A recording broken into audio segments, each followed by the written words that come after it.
At our board meeting, my sister Lana smirked and announced, "Your services are no longer required. Clear your office by tomorrow," after firing me from our family company. I smiled back and pulled out my secret contracts.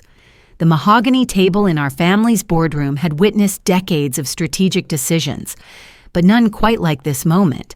I observed the faces around me, board members with raised eyebrows, executives shifting uncomfortably in their leather chairs, and my sister with that self-satisfied smile I knew all too well. She had waited years for this moment, and her voice carried triumphant authority as she dismissed me from Connors and Tate Solutions, the logistics empire our grandfather founded. "Is that all?" I asked, my voice steady despite the magnitude of what had just happened. My analytical mind was already processing the situation, compartmentalizing emotion, and focusing on the strategic implications of her decision. "Yes, Valerie, that will be all," Lana replied, already turning her attention to the next agenda item as if I were merely a minor personnel issue to be resolved. I gathered my notepad and pen, nodded politely to the board members, and walked out with my dignity intact. The heavy door closed behind me with a soft click that belied the seismic shift that had just occurred. I had been terminated from the company I'd transformed from a struggling regional logistics provider into a $127 million annual powerhouse. My name is Valerie Connors, 43 years old, and until 10 minutes ago, I was the Executive Vice President of Operations. More importantly, I was the strategic architect behind 73% of our major client relationships and the revenue streams that kept this company profitable. While Lana spent her time on corporate image management and board politics, I'd been the operational engine driving our expansion throughout the Southeast. Walking to my corner office, a space I'd earned through 15 years of relentless dedication, I found my assistant Natalie looking up with immediate concern when she saw my expression. "Val, what happened in there?" I closed the door before answering. "Lana fired me, effective immediately. I need to clear out by tomorrow." Natalie's mouth fell open. "She can't do that. Without you, this place would collapse within 6 months." "She can, and she did." I settled into my chair, allowing myself exactly 30 seconds of shock before my strategic mind took over. Dad made her CEO and the board approved it. It's her show now. "But why? You've secured over 70% of our major contracts personally." I smiled faintly, the pieces of a 5-year strategy clicking into place. "And that's precisely why she did it. I've outperformed her professionally for years, and she couldn't tolerate being overshadowed anymore." As the initial impact faded, a curious calm settled over me. I opened my desk drawer and retrieved a leather portfolio I'd maintained for exactly this scenario. Inside were documents I'd prepared meticulously, contracts and legal agreements that would transform this betrayal into the greatest strategic victory of my career. "Natalie," I said, my voice now steady with purpose, "remember that business restructuring I implemented 5 years ago? The one where I created VC Strategy Group?" Her eyes widened with realization. "Your consulting LLC, the one that technically holds all our major client contracts." I nodded, allowing myself the first genuine smile since entering that boardroom. "I think it's time to remind my dear sister exactly who controls the revenue streams around here." This moment hadn't surprised me. I'd seen it coming for years. Our father, James Connors, had always favored Lana despite her mediocre business acumen and strategic limitations. She possessed the right aesthetic, the appropriate social connections, and most importantly, she never challenged his traditional authority structure. I, conversely, had innovative ideas and the analytical skills to implement them effectively. "You're making waves, Val," Dad would say whenever I proposed operational improvements or efficiency optimizations. "Let's stick with proven methods." What had proven effective, apparently, was allowing Lana to claim credit for my innovations while I handled the substantial work of relationship building and deal structuring. While I cultivated partnerships with shipping companies, secured warehouse facilities, and negotiated complex contracts across multiple states, Lana served as the polished face at industry conferences. While I developed supply chain optimizations that increased our profit margins by 34% annually, Lana delivered board presentations using my analytical data and strategic frameworks. Our professional differences reflected deeper personal dynamics. Growing up, Lana embodied the traditional expectations: beauty queen, homecoming royalty, sorority president, all charm and social grace. I was the pragmatic analyst, more interested in logistics optimization than country club networking. "Why can't you be more like your sister?" Mom would ask, not unkindly. "She builds relationships so naturally." What they never understood was that I built relationships too, just different ones. Instead of cocktail party conversations, I developed trust in conference rooms. Instead of social climbing, I focused on creating measurable value.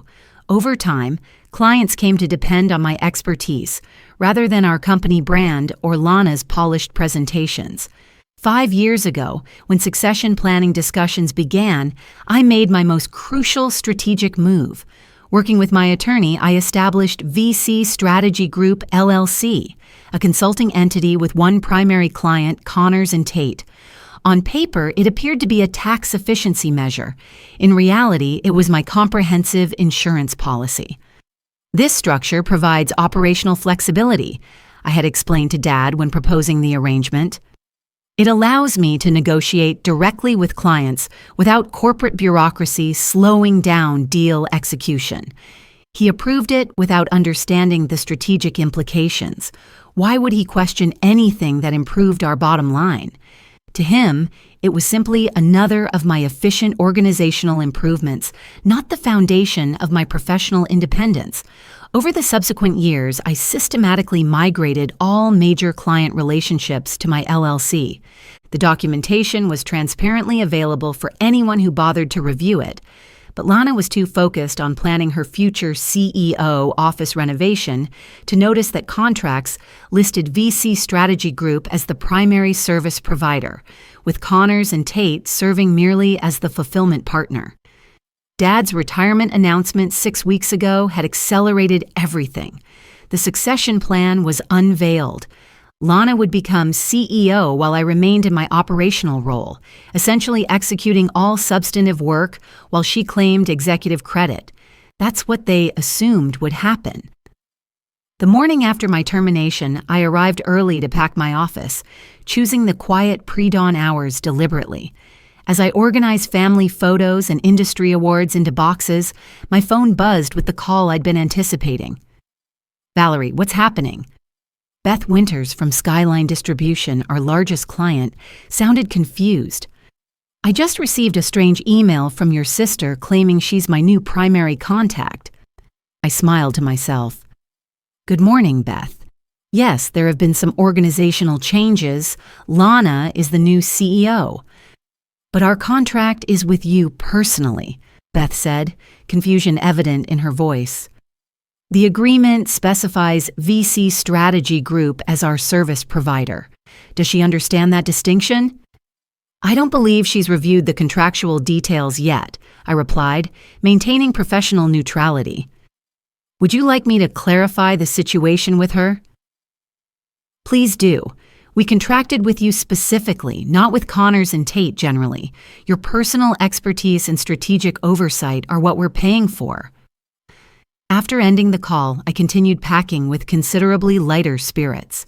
By the time I finished, similar conversations had occurred with 3 other major clients. None had any intention of transferring their business relationships to Lana. At precisely as the office began filling with employees, my phone displayed Lana's incoming call. I allowed it to ring twice before answering. "Hello, Lana." "Where are the client files?" Her voice carried barely controlled panic. "And why is Beth Winters claiming she won't work with us anymore?" "The client files are exactly where they've always been," I replied calmly, "in the shared drive, organized by account designation.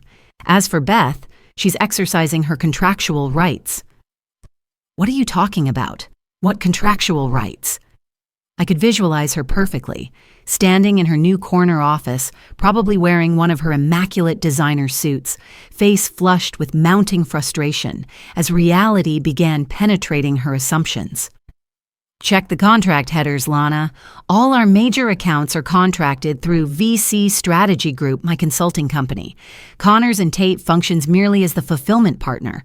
The clients chose to work with me personally, not with the family brand. The silence on the other end stretched for nearly 30 seconds. You can't do this! I couldn't suppress the laugh that escaped. I already did. 5 years ago, actually, with Dad's explicit approval and the board's signatures on every document. This is sabotage. Her voice rose an octave. No, Lana, this is business strategy. You wanted to be CEO. Congratulations. But the client relationships, the trust equity, and the actual revenue-generating contracts belong to me. By the time I ended that call, Natalie had appeared at my door carrying a cardboard box of her own belongings. I submitted my resignation this morning, she announced with a satisfied smile. Told HR I'll be joining VC Strategy Group effective immediately. The full implications hit me then. This wasn't merely about delivering satisfying revenge against Lana's arrogance. This was my opportunity to build something authentically mine, free from family politics and patriarchal limitations. I picked up my box and took one final look at the office where I'd spent 15 years building other people's dreams. Let's go, I said. We have a company to build. The remainder of that day, I worked from my home office, systematically calling every major client. By evening, I had confirmed what I'd strategically anticipated. All 14 of our top-tier accounts would be following me to VC Strategy Group. Together, they represented over $98 million in annual revenue, approximately 77% of Connors and Tate's total business. What about fulfillment capabilities? Asked Thomas Graham from Evergreen Supply Chain. You've got the client relationships, Val, but can you handle the actual logistics operations? It was a legitimate concern. Until yesterday, I'd had access to Connors and Tate's complete infrastructure, warehouse networks, transportation partnerships, and integrated software systems. I've been anticipating this transition for some time, I assured him. I've already secured partnerships with 3 regional fulfillment centers. Your operations won't experience any disruption. What I didn't mention was that those partnerships had been finalized only that afternoon through a series of rapid-fire phone calls and hastily negotiated temporary agreements. I was essentially constructing the aircraft while piloting it, but my strategic planning and industry relationships provided the foundation for success. By 9 p.m., my dining room table resembled a war room. Legal pads covered with strategic notes, my laptop displaying financial projections, and an empty pizza box representing my first meal of the day. I had secured the clients and Natalie, plus an operational framework. What I needed now was a complete team. As if responding to my thoughts, my phone buzzed with a text from Jordan Ellis, our former operations manager. Heard what happened. Lana's completely panicking. Half the operations team is ready to resign. You hiring? Before I could respond, another message appeared, this one from Lana. Emergency board meeting tomorrow, 8 a.m. Your presence is required. I laughed out loud. Required? She had terminated me just hours earlier. Now I was suddenly indispensable again. I texted Jordan back. Send me names of everyone interested. Competitive compensation packages for all. To Lana, I simply responded, I'll have my attorney attend as my representative. My phone rang immediately. I let it go to voicemail. When it rang again, I finally answered. This isn't a request, Valerie, Lana snapped. The board wants to understand what's happening with our client base. You owe them an explanation. I don't owe anyone anything, I replied evenly. You fired me, remember? Your services are no longer required. Those were your exact words. That was before I understood the situation with the contracts. The contracts that have been in place for 5 years, the ones approved by Dad and signed by the board, those contracts. You deliberately misled everyone. I took a deep breath, managing my anger with professional discipline.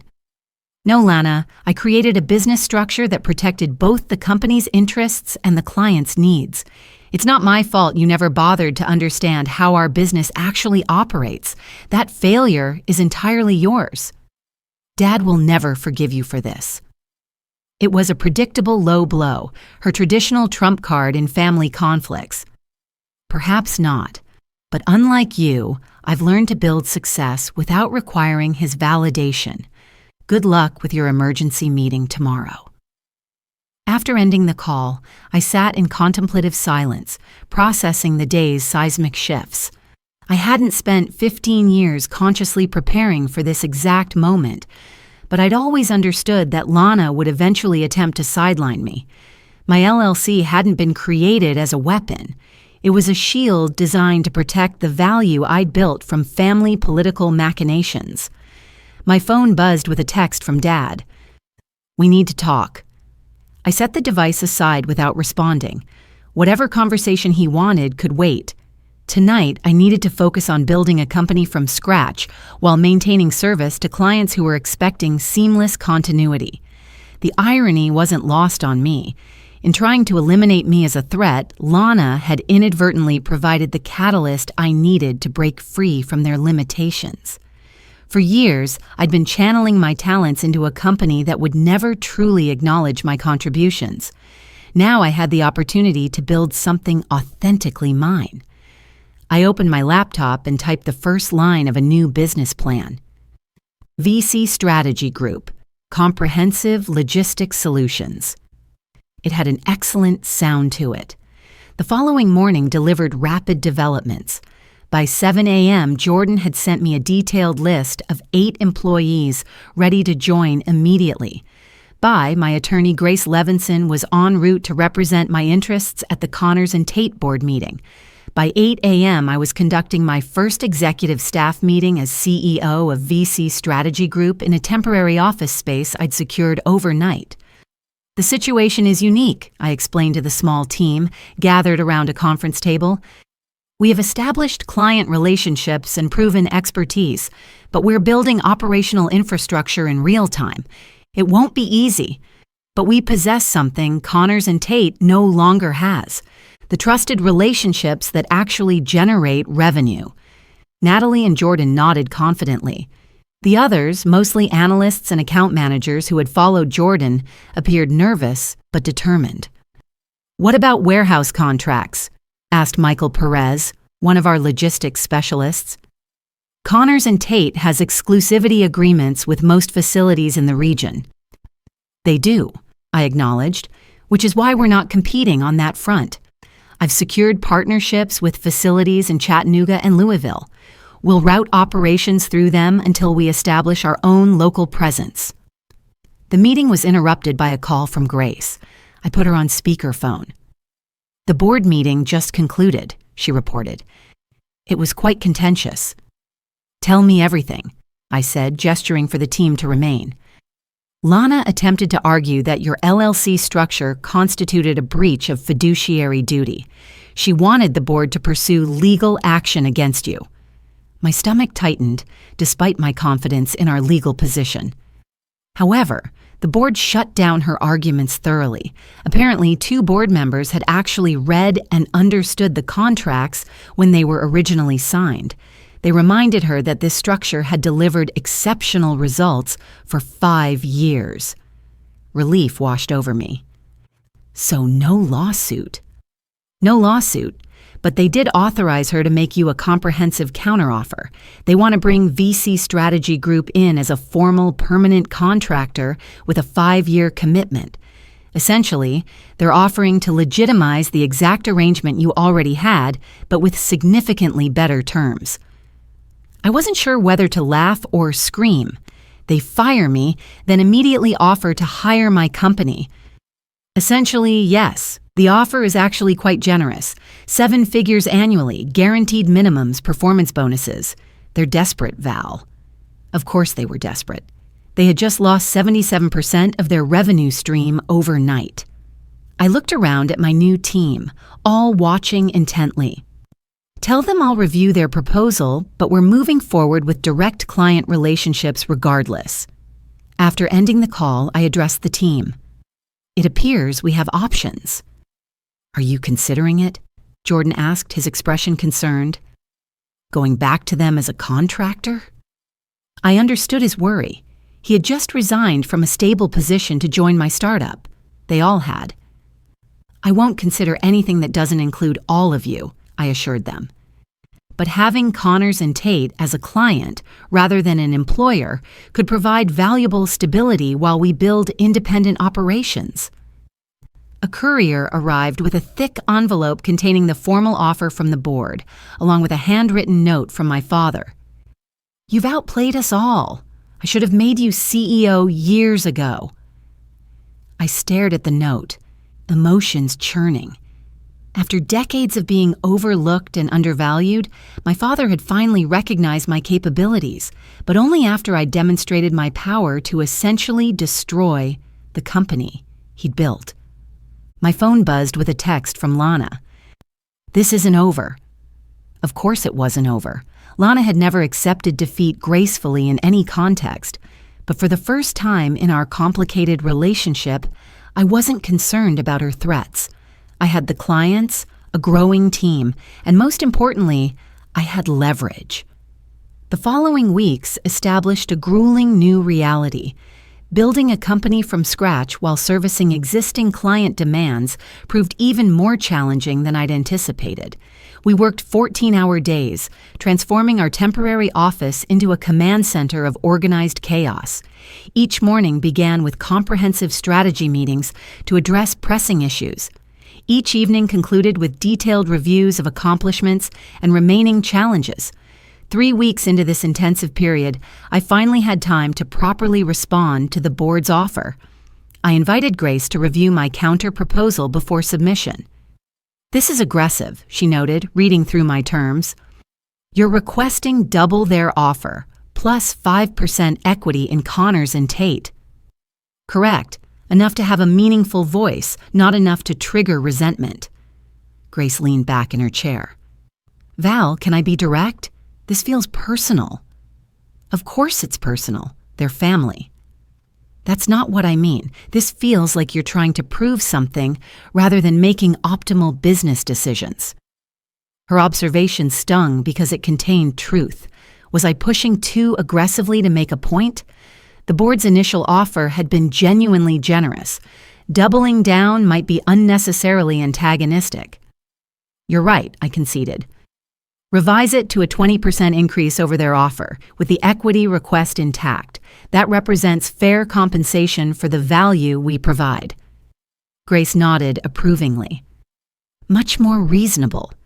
Now, what about your sister? She's been suspiciously quiet since that threatening text. I had been wondering the same thing. Lana's silence was uncharacteristic and concerning. I have a meeting scheduled with her tomorrow, I admitted. Just the two of us, away from company premises. She requested it.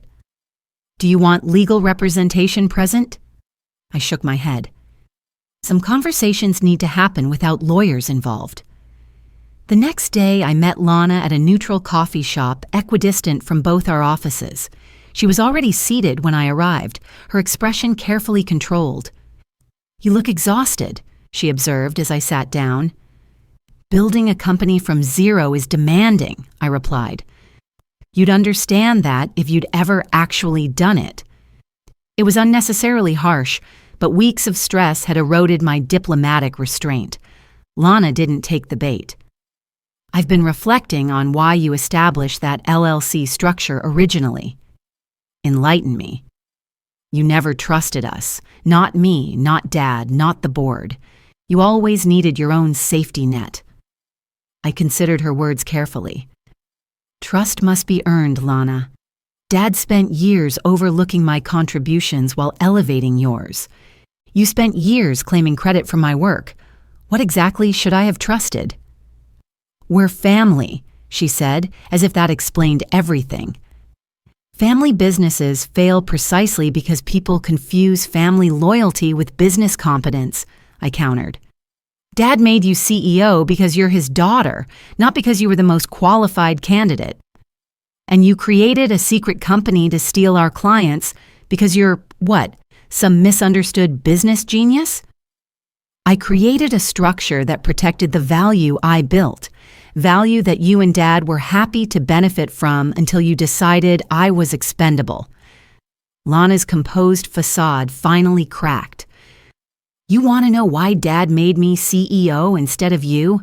Because you're ruthless, Val. This contract manipulation proves it. You destroy the entire company to prove a point. Her words hit harder than expected. Was that truly how they perceived me? As someone willing to demolish our family legacy out of spite? I didn't destroy anything, I said quietly. You lit the match when you fired me. I'm simply ensuring I don't get consumed in the flames you started. We stared at each other across the small table, decades of sisterly competition distilled into this moment of brutal honesty. So what happens now? Lana finally asked. That was indeed the crucial question. 6 months after Lana fired me, I stood in the executive conference room of Covenir Defense, our newest and largest client. Their contract would push VC Strategy Group's annual revenue past $52 million, nearly triple what my previous team had managed while at Connors and Tate. Impressive operation you've built in such a short time frame, remarked Edward Hughes, Covenir's procurement director, as he concluded our facility tour. We had unique launching advantages, I explained. An established team with proven expertise, just operating under new management. And without the family drama, from what I understand. He gave me a knowing look. Nashville's business community isn't particularly large, Valerie. Information circulates quickly. I maintained professional composure. Every company has its evolutionary story. Indeed, we're excited to work with you directly. Your reputation for hands-on management is exactly what we need for our supply chain modernization. Later that afternoon, I returned to our permanent headquarters, a renovated warehouse space featuring exposed brick walls, open workstations, and conference rooms named after our founding clients. In just 6 months, we'd expanded from 8 employees to 37. Jordan met me at the entrance with barely contained excitement. The Connors and Tate board accepted our revised proposal. We're officially their primary logistics partner for the next 3 years. I felt a complex wave of emotions, satisfaction, vindication, and a touch of melancholy. Have they announced it internally? Scheduled for tomorrow morning, Lana will have to explain to the entire company that they're now subcontracting their core business functions to her sister's firm. That couldn't have been easy for her to accept. Jordan grinned. From what I hear through industry contacts, she fought the decision until the very end. The board finally issued an ultimatum: accept the partnership or submit a resignation. I sighed. She'll never forgive me for this outcome. Do you care? It was a fair question. The relationship between Lana and me had been fractured long before this business conflict emerged. Still, there was a finality to this arrangement that felt heavier than simple commercial competition. I care, I admitted, but not enough to sacrifice what we're building here. The formal announcement of our partnership with Connors and Tate triggered accelerated growth for VC Strategy Group. With our former employer now effectively our largest client, we had the stability to pursue aggressive market expansion. 1 year after Lana terminated me, I found myself preparing for a meeting I never expected. Lunch with my father, just the two of us, at his favorite steakhouse. He was already seated when I arrived, looking noticeably older. The stress of the company's near collapse had taken a visible toll. "You look exceptional, Val," he said as I sat down. "Success clearly suits you." "Thank you," I replied, uncertain about this conversation's direction. "I owe you multiple apologies," he continued, surprising me completely. I waited, giving him space to elaborate. I should have recognized your capabilities years ago, should have made you CEO when I retired. He shook his head regretfully. I was blinded by traditional thinking. The eldest inherits leadership regardless of actual qualification. Lana had her strengths, I offered, feeling an unexpected urge to defend my sister. She did, but they weren't the appropriate ones for leading this company. He looked directly at me. You outmaneuvered all of us, Val. Created your own protection right under our noses. I'm not sure whether to be angry or impressed. Both reactions would be appropriate, I said with a slight smile. The board is considering a complete restructuring, he said after a pause. They want to bring you back personally, not just your company as a contractor, but you as CEO. I nearly choked on my water. What about Lana? She would transition to Chief Marketing Officer, utilizing her natural strengths. She's already agreed, conditionally. What condition? That you two find a way to repair your relationship. That's why I'm here, Val. Not just as your father, but as the company founder. We need both of you working together instead of against each other. I sat back, processing this unexpected development. I don't know if that's possible anymore. Perhaps not, but isn't it worth attempting? I wasn't certain. The gulf between Lana and me had grown so wide that bridging it seemed impossible. As I left VC Strategy Group's headquarters that evening, I looked up at the illuminated sign above our entrance. The journey from termination to building a thriving enterprise had been challenging, but immensely satisfying. With 42 employees, multi-million-dollar contracts, and even Connors and Tate as our client, I had transformed Betrayal into spectacular success. Looking toward the future, I knew many more chapters remained to be written in my business story, but the most satisfying one would always be how my sister's attempt to eliminate me had inadvertently provided me with the empire I truly deserved. Sometimes the greatest victories come not from fighting the system, but from building something better entirely.